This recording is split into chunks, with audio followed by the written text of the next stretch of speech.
the King of the Jews. Thus many of the Jewish residents of Jerusalem read this notice, because the place where Jesus was crucified was near the city, and the notice was written in Aramaic, Latin, and Greek.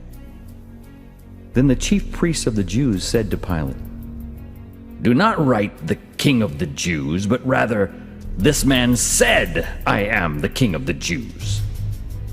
Pilate answered, "What I have written, I have written." Those who passed by defamed him, shaking their heads and saying, "Aha! You who can destroy the temple and rebuild it in 3 days, save yourself and come down from the cross." In the same way, even the chief priests, together with the experts in the law, were mocking him among themselves. "He saved others, but he cannot save himself. Let the Christ, the King of Israel, come down from the cross now, that we may see and believe." Those who were crucified with him also spoke abusively to him.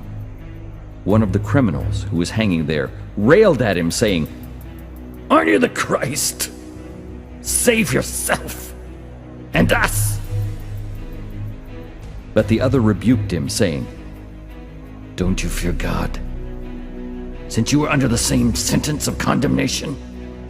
And we, rightly so, for we are getting what we deserve for what we did. But this man has done nothing wrong." Then he said, "Jesus, remember me when you come in your kingdom." And Jesus said to him, "I tell you the truth. Today, you will be with me in paradise." Now standing beside Jesus' cross were his mother, his mother's sister, Mary, the wife of Clopas, and Mary Magdalene. So when Jesus saw his mother and the disciple whom he loved standing there, he said to his mother, "Woman, look, here is your son." Then he said to his disciple, "Look, here is your mother." From that very time the disciple took her into his own home. After this, Jesus, realizing that by this time everything was completed, said, in order to fulfill the scripture, "I am thirsty." A jar full of sour wine was there. So they put a sponge soaked in sour wine on a branch of hyssop and lifted it to his mouth. Now when it was noon, darkness came over the whole land until 3 in the afternoon.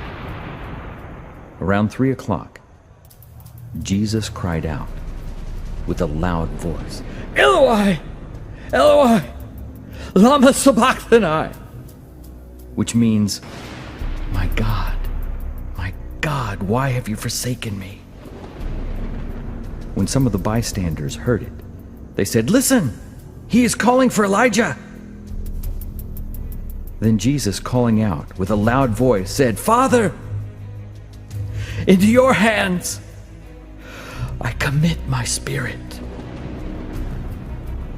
And after he said this, he breathed his last. Just then, the temple curtain was torn in two, from top to bottom.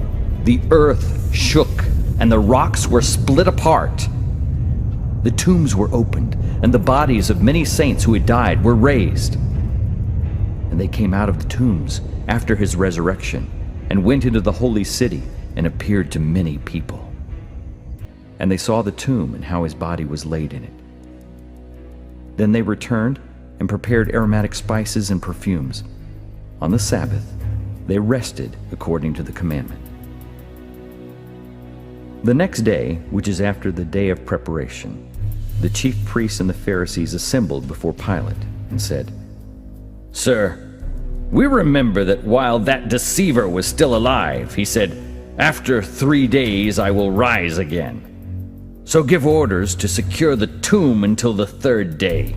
Otherwise, his disciples may come and steal his body and say to the people, 'He has been raised from the dead,' and the last deception will be worse than the first." Pilate said to them, Take a guard of soldiers. Go and make it as secure as you can." So they went with the soldiers of the guard and made the tomb secure by sealing the stone.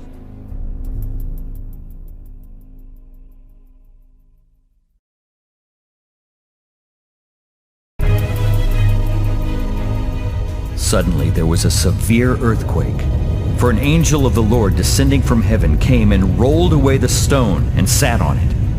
His appearance was like lightning, and his clothes were white as snow. The guards were shaken and became like dead men because they were so afraid of him. When the Sabbath was over, Mary Magdalene, Mary the mother of James, and Salome brought aromatic spices so they might go and anoint him. But when they looked up, they saw that the stone, which was very large, had been rolled back. Then as they went into the tomb, they saw a young man dressed in a white robe sitting on the right side, and they were alarmed. But he said to them, "Do not be alarmed. You are looking for Jesus, the Nazarene, who was crucified. He has been raised. He is not here. Look, there's the place where they laid him. But go, tell his disciples, even Peter, that he is going ahead of you into Galilee. You will see him there, just as he told you." And when they returned from the tomb, they told all these things to the 11 and to all the rest. Now it was Mary Magdalene, Joanna, Mary the mother of James, and the other women with them who told these things to the apostles. But these words seemed like pure nonsense to them, and they did not believe them. Then Peter and the other disciple set out to go to the tomb. The two were running together, but the other disciple ran faster than Peter and reached the tomb first. He bent down and saw the strips of linen cloth lying there, but he did not go in. Then Simon Peter, who had been following him, arrived and went right into the tomb. He saw the strips of linen cloth lying there, and the face cloth, which had been around Jesus' head, not lying with strips of linen cloth, but rolled up in a place by itself. Then the other disciple who had reached the tomb first came in, and he saw and believed. For they did not yet understand the scripture that Jesus must rise from the dead. So the disciples went back to their home.